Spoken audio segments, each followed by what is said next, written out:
Hello friends, welcome to our YouTube channel TSP classes. तो कैसे हैं आप सब? आई होप आप लोग बिल्कुल ठीक होंगे। तो देखिएगा, आज की वीडियो में हम डिस्कस करेंगे आपके यूपी डीएलएड फर्स्ट सेमेस्टर का जो पेपर 7 यानी कि सप्तम प्रश्न पत्र है, यानी कि संस्कृत।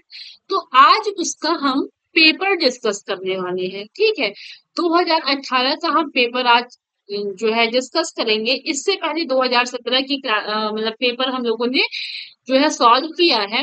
तो जो बच्चे नहीं किए हैं वो जाके देख सकते हैं। और एक बात और ध्यान दीजिएगा, चैनल की प्लेलिस्ट पे आपको सभी फर्स्ट सेमेस्टर की क्लासेस नहीं कह सकते हैं, राजन सीरीज को सॉल्व कराया गया है। और प्लस आपके जो सब्जेक्ट बच्चों को बहुत टफ लगता है, जैसे कि आपका मैथ हो गया और संस्कृत हो गया, तो वो सारी जो है आपको स्पेशल क्लासेस कराई जा रही है। जैसे आपका मैथ है तो जहां से आपके ज्यादा क्वेश्चंस बनते हैं, उनकी एक स्पेशल क्लास कराई जा रही है। ऐसा हम लोगों ने सेकंड सेमेस्टर में किया था, तो वो बच्चों को बहुत ही ज्यादा जो है हेल्प किया था। तो वो हमारा एक्सपीरियंस है, तो वही सेम अब हम वो वाली सीरीज स्टार्ट कर रहे हैं। तो देखिएगा, मैथ के भी प्रीवियस ईयर के पेपर सॉल्व कराए जा रहे हैं। मैथ सबसे टफ होता है, इसलिए मैथ पे ज्यादा फोकस किया जा रहा है। प्लस संस्कृत भी बहुत बच्चों को टफ लगता है, इसलिए हम संस्कृत का प्रीवियस ईयर का पेपर करा रहे हैं। राजन सीरीज जो है उसका हमने बहुविकल्पीय प्रश्न, अतिलघु उत्तरीय प्रश्न को कर लिया है। अब हम पेपर सॉल्व कर रहे हैं। 2017 का पेपर सॉल्व हो चुका है, आज हम 2018 का पेपर सॉल्व करने वाले हैं। तो देखते चलेंगे। आपके जो संस्कृत का पेपर होता है वो 1 घंटे का होता है। ठीक है, और आपका टोटल जो नंबर होता है वो 25 नंबर का होता है। ध्यान दीजिएगा, पहले दिन आपका बाल विकास और शिक्षण अधिगम होता है। पहला पेपर आपका बाल विकास होता है, दूसरा शिक्षण अधिगम होता है। ठीक, और दूसरे दिन आपका जो है साइंस होता है। उसके बाद आपका मैथ होता है, फिर आपका सामाजिक अध्ययन होता है। उसके बाद तीसरे दिन आपका जो है पेपर 6 आपका हिंदी होता है, और पेपर 7 आपका संस्कृत होता है, और पेपर 8 आपका कंप्यूटर होता है। तो 3 दिन में आपका पेपर पूरा खत्म हो जाता है, और आपको कोई गैपिंग वगैरह कुछ भी नहीं मिलता है। तो देखते हैं, आपको 7वां प्रश्न पत्र है, 1 घंटा आपको मिलता है, 25 नंबर का होता है। तो पहले हम निर्देश पढ़ लेते हैं। तो सभी प्रश्न अनिवार्य हैं, हर एक प्रश्न को करना है, कोई भी छोड़ना नहीं है, या कोई वैकल्पिक नहीं है कि आप इसको करिए इसको ना करिए। प्रत्येक प्रश्न के निर्धारित अंक प्रश्न के सम्मुख दिए गए हैं, हर एक क्वेश्चन के आगे आपको नंबर दिए हुए हैं। दूसरा है, इस प्रश्न पत्र में 3 प्रकार के प्रश्न हैं। बहुविकल्पीय प्रश्न के सही विकल्प छाट कर अपनी उत्तर उत्तर पुस्तिका में लिखिए। कहने का मतलब है 3 प्रकार के प्रश्न हैं। पहला बहुविकल्पी है, जिसका आपको सही आंसर छांट के अपने आंसर कॉपी में लिखना है। दूसरा आपका अतिलघु उत्तरीय प्रश्न है, जिसके उत्तर को आपको लगभग 30 शब्दों में लिखना है। और तीसरा आपका लघु उत्तरीय प्रश्न है, जिसको आपको 50 शब्दों में लिखना है। तो 30 या 50 तो कंपलसरी नहीं है, क्योंकि अगर आपके क्वेश्चन में 1 वर्ड का क्वेश्चन पूछेगा तो आप एक ही शब्द लिखेंगे ना। तो 30 आप हिस्ट्री तो है नहीं कि आप जोड़ गांठ के लिखेंगे। तो क्वेश्चन के अकॉर्डिंग आंसर दिया जाएगा। जरूरी नहीं है कि आप 30 शब्दों को लिखते रहिए, क्योंकि आपको 1 घंटे का टाइम रहता है, आपको टाइम मैनेज करके आंसर देना पड़ता है। जिस हिसाब से क्वेश्चन रहते हैं उसके अकॉर्डिंग अगर देखा जाए तो आपके पास टाइम कम रहता है। तो आपको टाइम मैनेजमेंट यहाँ पे सबसे ज्यादा टफेस्ट टास्क होता है। तो जब तक आप प्रैक्टिस नहीं करेंगे, आपको जो है प्रॉब्लम्स आती रहेंगी। तो सबसे पहले हम देखेंगे आपका वस्तुनिष्ठ प्रश्न। तो आपका वस्तुनिष्ठ प्रश्न 5 होता है।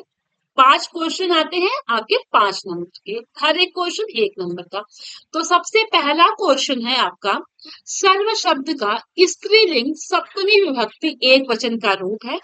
तो पहला ऑप्शन है सर्वस्यम, दूसरा है सर्वा, तीसरा है आपका सर्वाम, और ऑप्शन द है सर्वश्याम। तो आपके सर्व शब्द का स्त्रीलिंग सप्तमी विभक्ति एक वचन का जो रूप है वो है आपका सर्वश्याम। ठीक, दूसरा क्वेश्चन है आपका, पावक का संधि विच्छेद होगा। तो पाधन अकह, ऑप्शन ब है पोधन अकह, ऑप्शन स है पौधन अकह, और ऑप्शन द है पावधन अकह। ठीक, तो आपका ये जो ऑप्शन ब है ना, पो धन अकह, ये आपका जो है पावक का संधि विच्छेद है। और कौन सी संधि है ये आपकी? अयादि संधि, ठीक, अयादि संधि है। अगला है आपका क्वेश्चन, अधिहरि में समास है तत्पुरुष समास, ऑप्शन ब बहुब्री समास, ऑप्शन च है द्वंद्व समास और ऑप्शन द है अव्ययी भाव समास। ठीक, तो एक मिनट इसको इरेज कर दे वरना आप सब कंफ्यूज होंगे। तो देखिएगा, आपका अधिहरि में जो है आपके अव्ययी भाव समास है, अधिहरि में आपके अव्ययी भाव समास है, तो ऑप्शन द आपका सही होगा। अगला क्वेश्चन है, 29 की शुद्ध संस्कृत संख्या नहीं है। क्वेश्चन में पूछ रहा है आपकी 29 की शुद्ध संस्कृत संख्या नहीं है, पूछ रहा है, ध्यान दीजिएगा। तो नव विशंति आपकी 29 को कहा जाता है, नवति, एकोन त्रिशंत, उन त्रिशंत। तो आपकी नव विशंति, एकोन त्रिशंत, उन त्रिशंत, ये सब आपके 29 की संस्कृत की संख्या है, यानी 29 को संस्कृत में आपके नव विशंति, एकोन त्रिशंत, उन त्रिशंत बोलते हैं, लेकिन आपका नवति ही जो है वो 29 की संस्कृत संख्या नहीं। ठीक, अगला क्वेश्चन देखेंगे, पांचवा, उपसर्ग धातु के साथ आता है। तो उपसर्ग जो होता है धातु के पहले आता है। ठीक, उपसर्ग जो होता है वो धातु के पहले आता है और जो प्रत्यय होता है ना वो बाद में यानी पीछे लगता है। ठीक, तो चलिए अब हम अति लघु उत्तरीय प्रश्न को देखते हैं। अति लघु उत्तरों की प्रश्न की संख्या आपकी टोटल 6 होती है। अति लघु उत्तरीय प्रश्न भी एक क्वेश्चन 1 नंबर का होता है। तो पहला क्वेश्चन है, अण प्रत्याहार के अंतर्गत कौन से वर्ण आते हैं? ठीक, तो आंसर देखेंगे, यहाँ पे सॉल्व कराया गया है। तो आपका अति लघु उत्तरीय प्रश्न प्रश्नोत्तर नंबर 6।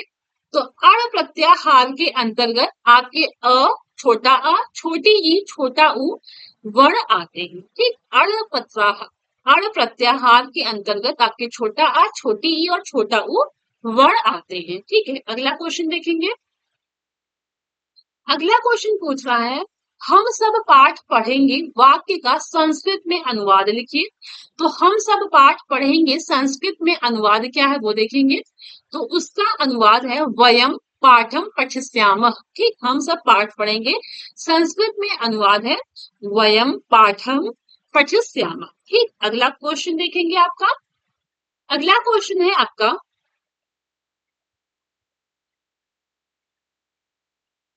अगला क्वेश्चन देखेंगे, ध्रुव अपा ध्रुव पाए अपादानम से संबंधित विभक्ति का नाम लिखिए। तो देखिएगा, अपादान पूछ रहा है तो ये आपका पंचमी विभक्ति है। ठीक, पंचमी विभक्ति का ये नाम है, ध्रुव व अपादानम। ठीक, अगला क्वेश्चन है, राजपुरुष का समास विग्रह कीजिए तथा समास का नाम लिखिए। तो देखते हैं, आपका आपका ये जो पंचमी विभक्ति से संबंधित है और आपका जो प्रश्नोत्तर नंबर 9 है उसमें पूछ रहा है राजपुरुष कौन सा समास है और आपका जो है विग्रह भी करना है। तो राज्ञ पुरुष, ठीक, ये आपका तत्पुरुष समास है। कौन सा समास है? तत्पुरुष समास है। ठीक है, प्रश्न नंबर 10 देखेंगे। पूछ रहा है क्वेश्चन में, हरि शब्द का द्वितीया विभक्ति के तीनों वचनों का रूप लिखिए। तो हरि शब्द का आपका द्वितीया जो है विभक्ति में जो है तीनों वचन का रूप लिखना है। तो यहाँ पे मैंने प्रथमा और विभक्ति दोनों लिख दिया है। तो हरि, हरि, हरेह, ये आपकी प्रथमा विभक्ति है। तृतीय विभक्ति है आपकी हरिम, हरि और हरि। ठीक, ये आपका हरि शब्द का प्रथमा विभक्ति और तृतीय विभक्ति है। अगला क्वेश्चन देख लेते हैं, क्वेश्चन नंबर 11 क्या पूछ रहा है। क्वेश्चन नंबर 11 में पूछ रहा है कि अनियर प्रत्यय लगाकर दो शब्द बनाइए, यानी आपको अनियर प्रत्यय लगा के दो शब्द बनाना है। तो देखते हैं, आपके अनियर प्रत्यय, तो एक तो पठ में, पठ धातु में अगर हम लगाएंगे तो आपका पठनीय हो जाएगा, गम धातु में लगाएंगे तो आपका गमनीय हो जाएगा। ठीक, पठनीय और गमनीय में आपका अनियर प्रत्यय लगा हुआ है। आई बात समझ में? अगला क्वेश्चन देख लेते हैं हम। देखिएगा, आपका जो है अति लघु समाप्त हो गया है। अब हम लघु उत्तरीय प्रश्न को ध्यान से देखेंगे और आपकी जो लघु उत्तरीय प्रश्न है ना उनकी संख्या कितनी है?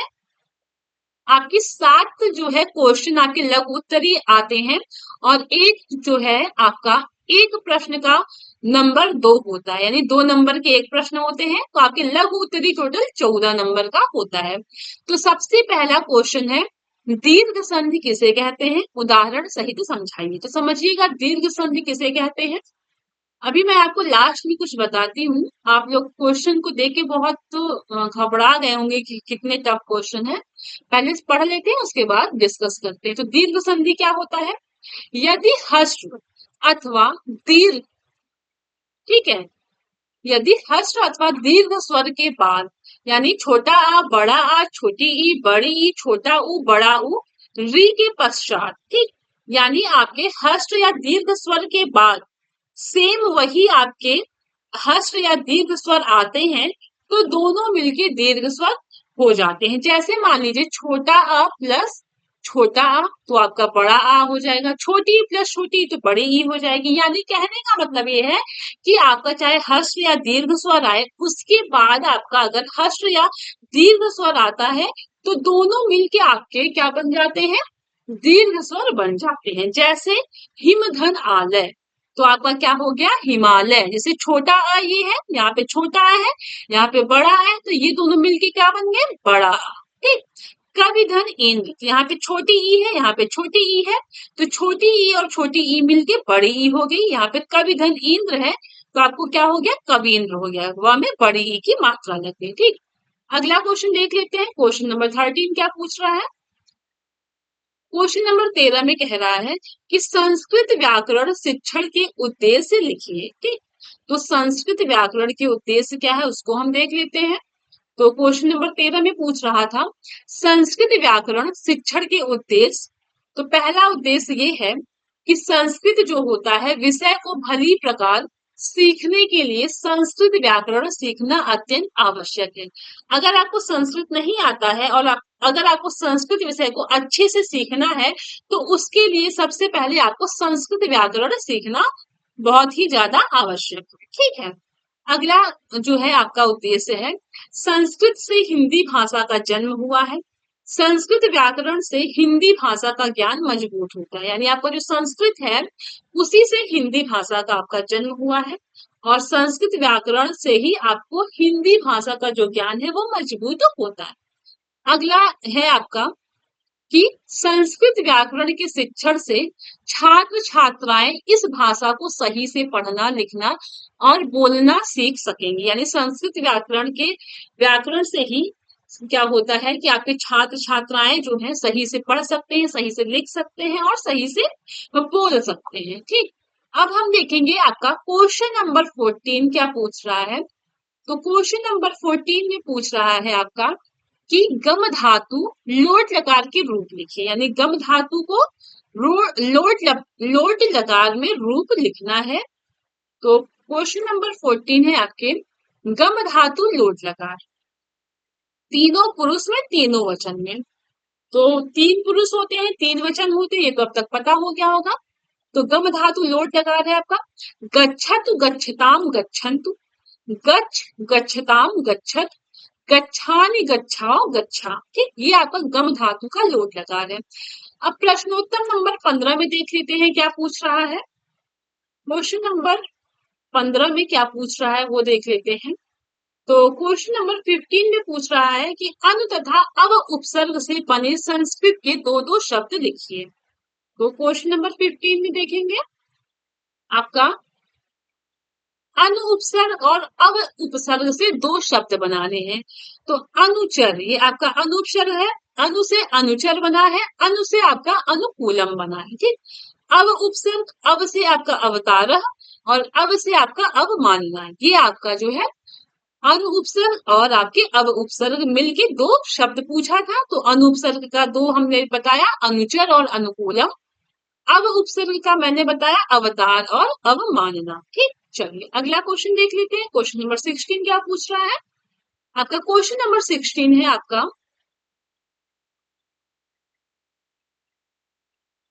ये आपका श्लोक दिया है, इसका हिंदी में अर्थ लिखना है। तो कर्म वाधिकारस्ते माँ फलेषु कदाचन माँ कर्म फले हेतु भूर्मा ते संगो ससत्व कर्मणि। ठीक, ये आपका श्लोक है, इसका हिंदी में अर्थ लिखना है।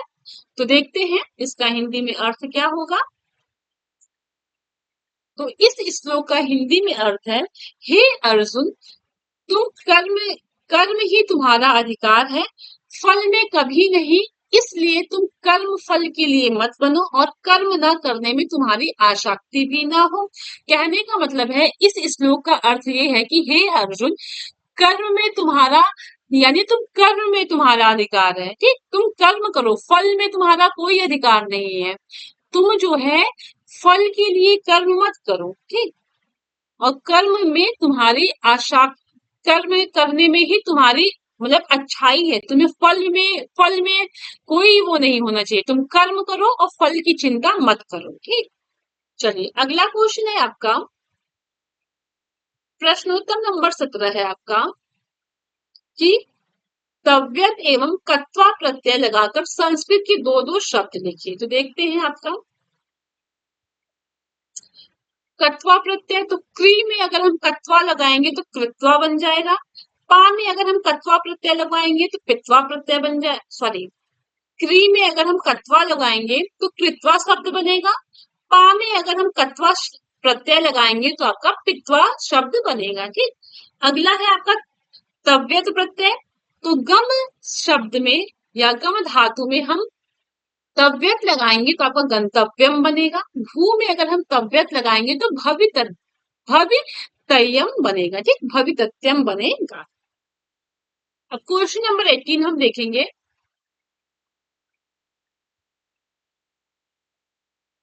तो क्वेश्चन नंबर 18 पूछ रहा है कि वाक्यों का संस्कृत में अनुवाद कीजिए। तो सबसे पहला है आपका, राम सदा सत्य बोलता है। ठीक है, राम सदा सत्य बोलता है, तो उसका अनुवाद क्या होगा, रामः सदा सत्यम वदति। ठीक, क्या होगा, रामः सदा सत्यम वदति। ठीक, दूसरा है आपका मैं काम करता हूँ। ठीक, यहाँ पे है आपका मैं काम करता हूँ। ठीक, इसका आपको संस्कृत में अनुवाद करना है। तो क्या होगा, अहम कार्यम कुर्मः। ठीक, क्या होगा, अहम कार्यम कुर्मः। तीसरा है आपका बालिकाएं पढ़ती हैं। ठीक, बालिकाएं पढ़ती हैं। ठीक, तो इसका क्या होगा, छात्रा पठन। क्या होगा, छात्रा पठन। अगला है आपका वे दोनों घर जाते हैं। अगला आपका है वे दोनों घर जाते हैं। ठीक, तो इसका क्या होगा, तो गृहम गच्छतः होगा आपका, तो गृहम गच्छतः। ये आपका अनुवाद है। तो ऐसा करते हैं, एक अनुवाद की क्लास ले लेते हैं। जिन बच्चों को अनुवाद नहीं आता है उनकी एक स्पेशल क्लास हो जाएगी, जिससे वो जो समस्याएं आ रही हैं उनको अनुवाद करने में वो नहीं आएंगी। आपको अनुवाद सीखने के लिए दो चीजों का ध्यान रखना पड़ेगा। आपको शब्द रूप याद होना चाहिए, धातु रूप याद होना चाहिए, विभक्तियों का नॉलेज होना चाहिए। ठीक, जब ये तीनों चीजें आपको पता होंगी तभी आप अनुवाद कर सकते हैं। और एक मेन पॉइंट और, जिन बच्चों को संस्कृत टफ लगता है उनके लिए 3-4 मेन पॉइंट है, उनको अगर आप फॉलो करते हैं तो आपको संस्कृत में अच्छे नंबर आएंगे। पहला तो 1 से 20 तक के लिए संस्कृत में आप संख्या याद कर लीजिए।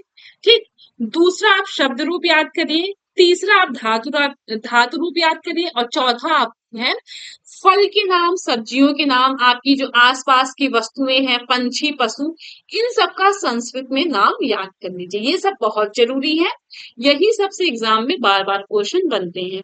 अब एक चीज और ध्यान दीजिएगा, ये जो पेपर आपको 2018 का सॉल्व कराया गया है, ये आपका आउट ऑफ सिलेबस क्वेश्चन आ गया था। ये आपके थर्ड सेमेस्टर का सिलेबस आ गया था। इस वजह से 2018 का पेपर संस्कृत का रीपेपर हुआ था। ठीक है, आपका 2000 का जो पेपर, सॉरी 2018 का जो पेपर आउट ऑफ सिलेबस आया था उसको री एग्जाम कराया गया था। तो जो री एग्जाम हुआ था ना, उसको जो है हम कल डिस्कस करेंगे। तो ये बस आपने अच्छे से देख लिया। अब जो कल की क्लास होगी वो फर्स्ट सेमेस्टर वालों की थी।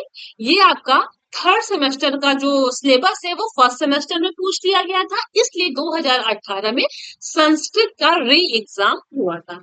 तो चलिए, क्लास कैसी लगी कमेंट के थ्रू जरूर बताइएगा। हम मिलते हैं कल के पेपर के साथ। और क्लास अच्छी लगी होगा तो लाइक करिएगा, शेयर करिएगा, कमेंट करिएगा। Okay, thank you.